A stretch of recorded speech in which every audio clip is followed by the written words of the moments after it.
everyone, welcome to Smart Kids Learning English to Tamil. It's me Yamuna, your English trainer. In class la enna paaka porana 15 useful phrases to describe water spills. தண்ணி கொட்டுறது சிந்துறது இந்த மாதிரி சம்மந்தப்பட்ட 15 useful phrases தாங்க பார்க்க போகிறோம். Whether it's a tiny trickle or a full on flood, these phrases will help you to explain it all. Yes, அது ஒரு சிறிய துளிகளாக இருந்தாலும் சரிங்க, மூழ்கக்கூடிய வெள்ளமாக இருந்தாலும் சரி, இந்த phrases எல்லாமே அதை விளக்குறதுக்கு ரொம்பவே யூஸ்ஃபுல்லாக இருக்கும். So, what are you waiting for? Let's get started. First up, we have the water trickle down. இதை தமிழ் எப்படி சொல்லலாம்னு பார்த்தீங்கன்னா தண்ணீர் வடிந்ததுன்னு சொல்லலாங்க. This phrase describes a small, slow movement of water. Imagine a gentle flow, maybe like water sliding down the slide of a cup. Just imagine, ஒரு கப்பில் இருந்து தண்ணி சைடில் வழிஞ்சு வருது, அந்த விளிம்பிலிருந்து வழிஞ்சு வருது அப்படின்னா நம்ம அதை எப்படி சொல்லுவோம்? வடியுது அப்படின்னு நம்ம சொல்லுவோம் இல்லையா, அதுதாங்க இந்த phrase. Here's an example for you. When the glass is tripped over, the water trickles down the table. இதோட மீனிங் என்னன்னா, அந்த கிளாஸ் சாயும் போது தண்ணீர் அந்த மேஜையில் வடிந்ததுன்ற மீனிங்க. அதாவது அந்த கிளாஸோட விளிம்பிலிருந்து கொஞ்சமாக அந்த தண்ணி மேஜையில் கசிந்தது அல்லது வடிந்ததுன்ற அர்த்தம் கொடுக்கக்கூடிய phrase. Next is a much stronger expression. The water gushed out. தமிழில் நம்ம தண்ணி வெளியே வந்துச்சுன்னு சொல்லுவோம் இல்லையா, அந்த ஒரு மீனிங் கொடுக்கக்கூடிய phrase தாங்க. பட் கஷ்ட் அவுட் அப்படின்றப்ப கொஞ்சம் ஸ்ட்ராங்காக ஃபோர்ஸாக வெளியே வருதுன்னு அர்த்தம். இப்போ இந்த மீனிங் பாருங்கள், உங்களுக்கு புரியும். This one is used when water bursts out suddenly and with force, like when a pipe breaks. அதாவது ஒரு பைப் பிரேக் ஆனால் கட் ஆனால் எவ்வளோ ஃபோர்ஸாக தண்ணி வெளியே வருமோ அதை எக்ஸ்ப்ரெஸ் பண்ணுறதுக்கான ஒரு phrase தான் gushed out, water gushed out அப்படின்றது. Here's an example for you. When the pipe bursts, water gushes out all over the floor. அந்த பைப் வெடிக்கும் பொழுது தண்ணி ஒரு ஃபோர்ஸில் வெளியே வந்து அந்த ஃப்ளோர் ஃபுல்லாக பரவிருச்சு அப்படின்ற மாதிரி மீனிங் கொடுக்கக்கூடியதுங்க. அப்போ கஷ்ட் அவுட் அப்படின்னா என்ன அர்த்தம்? ஃபோர்ஸாக தண்ணி வெளியே வந்துச்சுன்ற meaning. Okay. Sometimes water spills are messy and chaotic. And that's what when you can say water splattered everywhere. ஒரு சில நேரம் இந்த தண்ணி சிந்து இல்லையா, அந்த ஒரு நிகழ்வு கசகசன்னு ஒரு மாதிரி மெஸ்ஸியாக கயாட்டிக்காக இருக்கும் இல்லையா, அப்போ தான் நீங்கள் இந்த ஃப்ரேஸ் யூஸ் பண்ணோம். என்னென்னா water splattered everywhere. When water scatters in different directions and make a mess. தண்ணி வெவ்வேறு திசையில் சிந்தி ஒரு மாதிரி கசகசன்னு இருக்கும் இல்லையா, அதை தாங்க நாம் தி வாட்டர் ஸ்பிளாட்டட் அப்படின்னு சொல்கிறோம். எக்ஸாம்பிள் பார்க்கலாமா? When he accidentally knocked over the glass, water splattered everywhere. இதோட மீனிங் என்னென்னா, அவர் ஆக்சிடென்டலாக, அதாவது தற்செயலாக அந்த கிளாஸை தட்டும் பொழுது அதில் இருக்கக்கூடிய தண்ணி சிதறி விழுந்துருச்சு அப்படின்ற மீனிங்க. Here's a phrase we use when there's just too much of water. நிறைய தண்ணி கொட்டும் பொழுது அல்லது வழியும் பொழுது நம்ம யூஸ் பண்ணக்கூடிய phrase தாங்க the water overflowed. தண்ணீர் நிரம்பி வழிந்தது அப்படின்னு நம்ம சொல்லுவோம் இல்லையா, அதுதாங்க. This describes water spilling over the edge of a container because it's completely full. The water overflowedனா ஒரு கண்டெய்னர்லேருந்து தண்ணி அந்த எட்ஜஸ்லேருந்து நிரம்பி வழிகிறது. தட் மீன்ஸ் அது கம்ப்ளீட்டாக ஃபுல்லாகி அது நிரம்பி அந்த கொள்ளளவை தாண்டி வெளியேறக்கூடிய அந்த ஒரு தண்ணி தான் நம்ம ஓவர்ஃப்ளோன்னு சொல்லுவோம் இல்லைங்களா, அந்த மீனிங் தான் இந்த ஒரு ஃப்ரேஸ்க்கு வந்திருக்குங்க. Here's an example for you. The bathtub overflowed after the faucet was left on. அதாவது அந்த பேத் டப்பில் இருக்கக்கூடிய அந்த ஃபாசட்டை க்ளோஸ் பண்ணாமல் அப்படியே விட்டனால அந்த பேத் டப்பில் இருந்து தண்ணி நிரம்பி வழிஞ்சிருச்சு. தட் மீன்ஸ் அந்த கொள்ளளவை தாண்டி தண்ணி வந்துருச்சுன்ற மீனிங்க. Now let's picture water collecting in one place. Water pooled on the floor.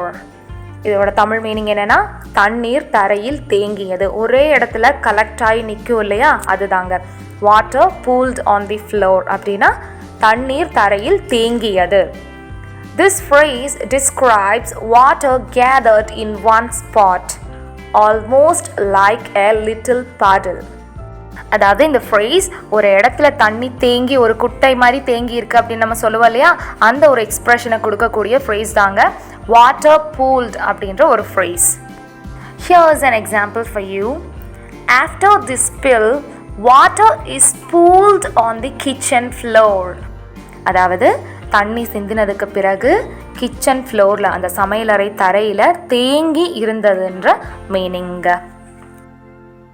For a smaller, slower release of water, you might say the water dribbled out. When water slowly leaks or seeps out, அதாவது தண்ணி மெதுவாக கசியும் பொழுது அல்லது வெளியேறும் பொழுது இந்த ஒரு ஃப்ரேஸ் யூஸ் பண்ணலாங்க. என்னன்னா தி வாட்டர் dribbled outனு யூஸ் பண்ணலாம். Here's an example for you.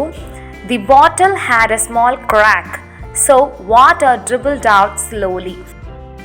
பாட்டிலில் சிறிய விரிசல் ஏற்பட்டது, அதனால அந்த தண்ணி மெதுவாக வெளியேறியது, மெதுவாக வெளியே வந்துச்சுன்ற மீனிங்க. Next up, we have a stronger flow of water. Before that, இன்னும் நீங்கள் ஸ்மார்ட் கிட்ஸ் யூடியூப் சேனலை சப்ஸ்கிரைப் பண்ணாமல் தான் பார்த்துட்ருக்கீங்கன்னா இப்போவே சப்ஸ்கிரைப் பண்ணிவிட்டு ஆல் த பெல் பட்டனை கிளிக் பண்ணுங்கள். அப்படின்னா தான் நாங்கள் கொடுக்கக்கூடிய யூஸ்ஃபுல்லான வீடியோஸ் உங்களுக்கு உடனுக்குடைய நோட்டிஃபிகேஷனாக வந்து சேரும். சப்ஸ்கிரைப் பண்ணியிருந்தீங்கன்னா thank you. Back to class. 7th one, water surged onto the surface. அதாவது மேற்பரப்பில் நீர் அப்படியே பெருகி இருக்கு அப்படின்ற மீனிங்க. This phrase describes water moving suddenly and powerfully like a wave. அதாவது இந்த ஒரு ஃப்ரேஸ் ஒரு அலை மாதிரி நீர் திடீர்னு ரொம்ப ஃபோர்ஸாக நகர்ந்து வரும் இல்லையா, அதை டிஸ்கிரைப் பண்ணுதுங்க. Here's an example for you. The water surged onto the dock, soaking everything in its path. இதோட மீனிங் என்னன்னா அலையானது அந்த கப்பல் துறையையும் தாண்டி மேலே போச்சு. அந்த பரப்பளவு இருக்கு இல்லையா, அந்த மேல் பரப்பு இருக்கு இல்லையா, அந்த தண்ணி வந்து அந்த கப்பல் துறையை தாண்டி போச்சு அப்படின்னு சொல்கிறாங்க. Choking everything in its path, அதாவது அந்த பேத்தில் அந்த பாதையில் இருக்கக்கூடிய எல்லாத்தையும் அது நனைச்சிருச்சு அப்படின்ற மீனிங்க. இப்போ உங்களுக்கு சர்ஜ் எங்கே யூஸ் பண்ணணும்னு தெரிஞ்சுதுங்களா? மேற்பரப்பில் இருக்கக்கூடிய அந்த ஒரு தண்ணி பெருகிற ஒரு ஆக்ஷனை டிஸ்கிரைப் பண்ணுறது தான் water surged on to the surface இந்த ஒரு phrase. When water makes a sudden impact, we use this phrase. A splash of water hit the wall. ஸ்பிளாஷ்னா தமிழில் தெரித்தல் அப்படின்னு நம்ம சொல்லுவோங்க. அப்போ இந்த ஃப்ரேஸோட மீனிங் என்னன்னு பார்த்தீங்கன்னா தண்ணீர் தெரித்து சுவற்றில் மோதியது. It is used when water hits a surface quickly and spreads around. அதாவது தண்ணி சீக்கிரமாக ஒரு மேற்பரப்பை தாக்கி அந்த சுவற்றில் பரவும் பொழுது இந்த ஒரு ஃப்ரேஸை நம்ம பயன்படுத்தலாங்க. For example, when the cup fell, a splash of water hit the wall. Cup கீழே விழுந்ததுமே தண்ணீர் தெரித்து சுவற்றில் மோதியதுன்ற மீனிங் தாங்க இந்த ஒரு எக்ஸாம்பிளுக்கு. ஸ்பிளாஷ்னா என்ன மீனிங்? தெரிக்கிறதுன்ற மீனிங். ஓகேங்களா? When water slowly moves through something, we say the water seeped through. This describes water slowly making its way through a surface or material. அதாவது ஒரு மேற்பரப்பு அல்லது ஒரு பொருள் வழியாக நீர் மெதுவாக செல்கிறது அப்படின்றத டிஸ்கிரைப் பண்ணுறது தாங்க இந்த ஒரு ஃப்ரேஸ். எக்ஸாம்பிள் பாருங்கள், உங்களுக்கு தெளிவாக புரியும். The example for you, the rainwater seeped through the cracks in the ceiling. இதோட மீனிங் என்னன்னா மழை நீர் அந்த சீலிங்கில் இருக்கக்கூடிய அந்த விரிசல் வழியாக வெளியேறியதுன்ற மீனிங்க. அப்போ அந்த சீப்டு அப்படின்னா என்ன அர்த்தம்? அந்த விரிசல் வழியாக அதன் மேற்பரப்பில் அதன் வழியாக தண்ணீர் வழிந்ததுன்ற meaning. Here's a phrase for when water comes out in small, steady amounts. Water dripped steadily. Water dripped steadily. தண்ணீர் சீராக சொட்டுகிறதுன்ற meaning. This is for when water drips drop by drop. இந்த ஒரு phrase நம்ம எங்கே யூஸ் பண்ணலான்னு பார்த்தீங்கன்னா சொட்டு சொட்டாக நீர் சொட்டும் பொழுது நம்ம யூஸ் பண்ணக்கூடியது. Here's an example for you. The leak caused water to drip steadily from the ceiling. இதோட மீனிங் என்னன்னா கசிவு காரணமாக அந்த சீலிங்கிலிருந்து ஒரே மாதிரி அதாவது சீரா நீர் சொட்டுகிறது. When water flies in all directions, you can say the water splashed around. Splashனா தெரிக்கிறது இல்லையா, அது நமக்கு ஏற்கனவே தெரியும். ஸோ வாட்டர் ஸ்பிளாஷ்ட் அரவுண்ட் அப்படின்னா நீர் சுற்றி தெரித்தது அப்படின்னு அர்த்தம். This describes water moving chaotically, like in a pool or during a spill. அதாவது கணிக்க முடியாத அளவுக்கு அதே போல் ஒழுங்கற்ற முறையில் அந்த தண்ணி தெரிக்கும் இல்லையா, அந்த ஒரு ஆக்ஷனை தான் டிஸ்கிரைப் பண்ணுதுங்க இந்த ஒரு ஃப்ரேஸ். ஒரே இடத்துல தெரிக்காமல் வெவ்வேறு திசையில் தெரிக்கும் இல்லையா, அந்த ஒரு பர்டிகுலர் ஆக்ஷன் தாங்க. Here is an example for you. The children played in the pool and water splashed around. அதாவது அந்த குழந்தைகள் குளத்தில் விளையாடினார்கள், தண்ணீர் சுற்றி தெரித்தது. ஒரே டைரக்ஷன் இல்லாமல் அது வெவ்வேறு டைரக்ஷனில் தெரிக்கும் இல்லையா, அந்த ஒரு எக்ஸாம்பிளுங்க. For a continuous flow, try this phrase. Water streamed across the floor. Water streamed across the floor. தரையில் இல்லைன்னா தரை முழுவதும் தண்ணீர் ஓடியது. அதாவது streamed அப்படின்னா நிற்காமல் ஓடும் இல்லையா, அந்த ஒரு ஆக்ஷனை டிஸ்கிரைப் பண்ணுற வேர்டுங்க.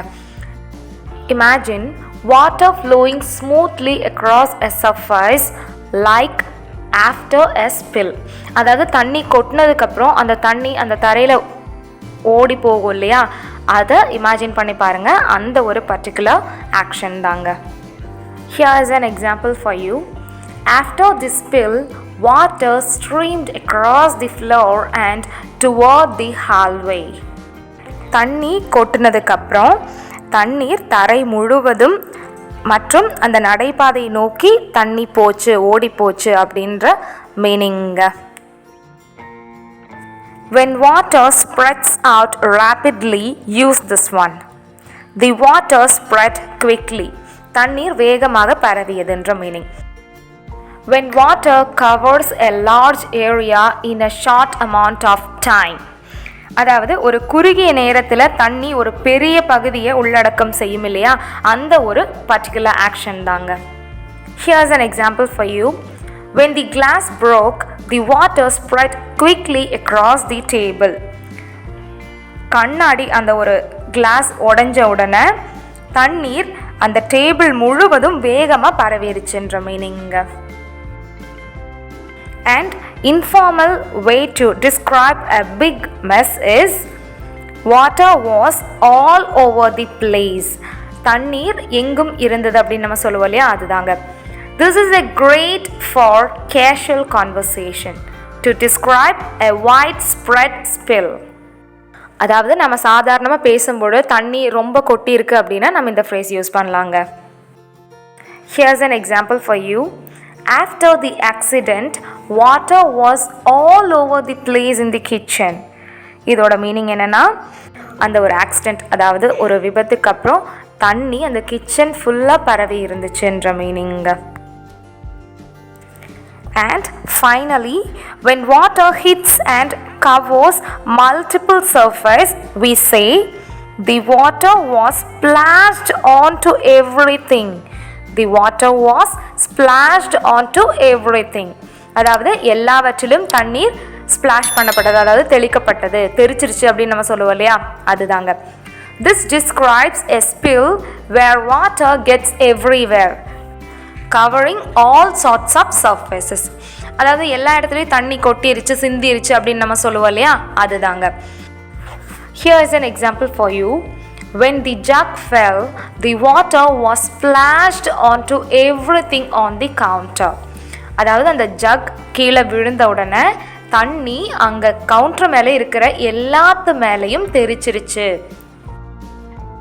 Yeah, there you have it. 15 different ways to describe what happens when water spills. I hope you found these phrases useful and that you will try using them in your conversation. Don't forget to like, subscribe and hit the notification bell to stay updated with more tips from Smart Kids Learning English through Tamil. Thanks for watching. இந்த class உங்களுக்கு பிடிச்சா like பண்ணுங்க, உங்க friends and family கூட share பண்ணுங்க, மறக்காம smart kids சேனலை subscribe பண்ணிட்டு ஆல் தி பெல் பட்டனை கிளிக் பண்ணுங்க. நெக்ஸ்ட் வீடியோல உங்களை எல்லாம் சந்திக்கிறேன் friends. Until then, it's me Yamuna, your English trainer, signing off. Happy learning.